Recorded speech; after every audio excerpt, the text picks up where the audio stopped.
Grand B, somme de vecteurs quelconques. Donc avant, on avait vu quand ils étaient consécutifs. Maintenant, on va voir comment on peut faire s'ils ne sont pas consécutifs. Alors, on va prendre AB et CD. 4 points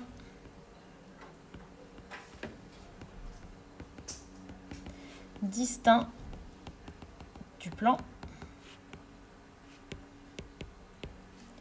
et les vecteurs AB et CD. Et notre but, ça va être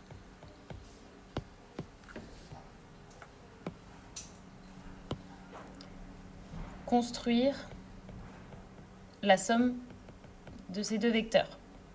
Donc le vecteur AB plus CD. Bon, alors pour que ce soit plus simple, on va le dessiner 2 fois. Alors il faudra faire 2 fois le même dessin. Là, je vais commencer comme ça. Alors moi, je vais faire le vecteur AB.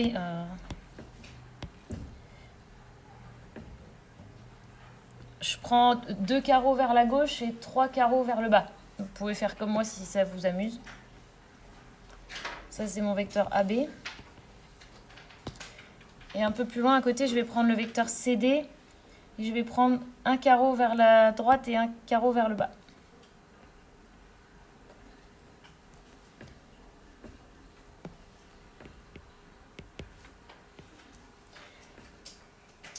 Donc mon but, c'est de tracer la somme de ces deux vecteurs. Malheureusement, ils ne sont pas consécutifs. Donc je ne peux pas utiliser la relation de Schall. Alors c'est maintenant que vient le deuxième tiret qui s'appelle méthode.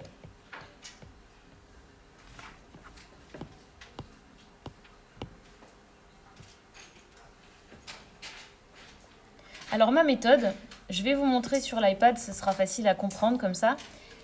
Vous ne changez pas votre dessin pour l'instant, on devra en faire un deuxième nous. Donc ma méthode, je me dis ok, oh mince, alors ça va être pourri. Attendez, je vais décaler juste mon dessin parce que sinon je ne peux pas le faire à cause de la fin de ma page. Voilà, je me mets là. Alors ma méthode, ça va être de transformer ça en 2 vecteurs consécutifs.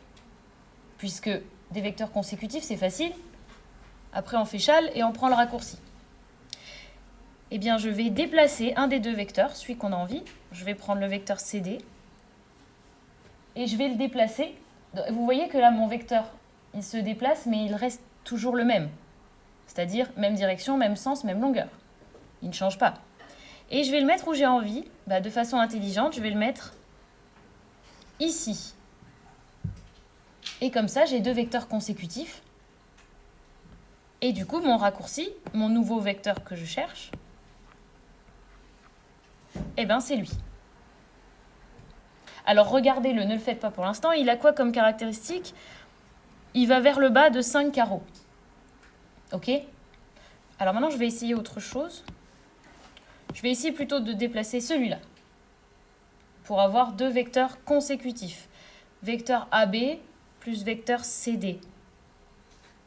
Oups. Je le mets là. Est-ce que la somme va être la même que j'ai fait juste avant? Hop, j'ai bien un vecteur qui descend de 5 carreaux. Donc on peut prendre le vecteur qu'on veut, un des 2, et on le déplace et on le met au bout de l'autre. Vous avez compris?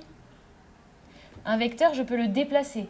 Pas un segment, pas une droite, mais le vecteur, je peux le déplacer puisque ça représente juste un déplacement.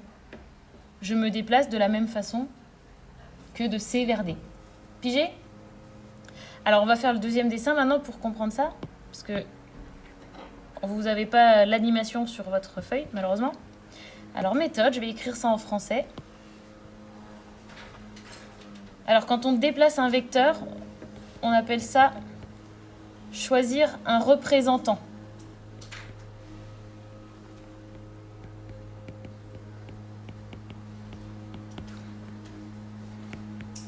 Du vecteur CD, donc c'est lui que je vais déplacer.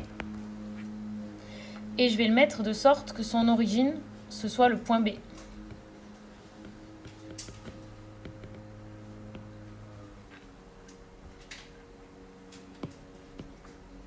Alors du coup, je vous invite à refaire votre dessin exactement le même pour des raisons pédagogiques.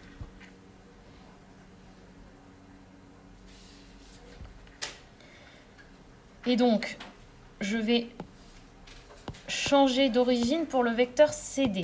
Donc là, j'ai A, B, C, D. Je déplace le vecteur, mais je ne déplace pas les points. Ok ? Donc je vais déplacer mon vecteur CD, changer de représentant. Et donc je vais le mettre ici. De la même couleur. Donc ici, c'est toujours le vecteur CD. Par contre, ce n'est plus le point C ni le point D. Le point, il est toujours au même endroit, là-haut à droite. Mais le vecteur, il s'est déplacé. Et du coup, à partir de là, eh bien, je peux faire ma relation de châle et aller directement de A jusqu'au nouveau point, qui n'est pas le point D. D'accord ? Ce n'est pas le point D. Le point D, il est là-bas à droite. Donc ça, je ne peux pas lui donner de nom. Il s'appelle juste vecteur AB plus vecteur CD. Je ne peux pas l'appeler AD, puisque le point D, c'est lui.